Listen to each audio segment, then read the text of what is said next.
beberapa jemaah calon haji yang sudah memasuki usia lansia atau di atas 65 tahun.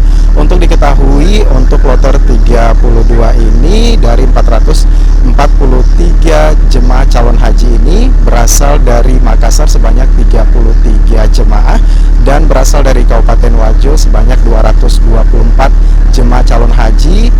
Ada 1 orang yang berasal dari Kabupaten Baru, kemudian 4 orang berasal dari Kabupaten Sidrap dan 181 berasal dari Maluku, seperti itu. Dan untuk kloter 32 pada kali ini terdapat 32 lansia, diantaranya 17 orang ini memakai kursi roda. Mungkiri bahwa jamaah kita khususnya lansia yang dari daerah itu banyak yang tentu tidak lancar dalam berbahasa Indonesia.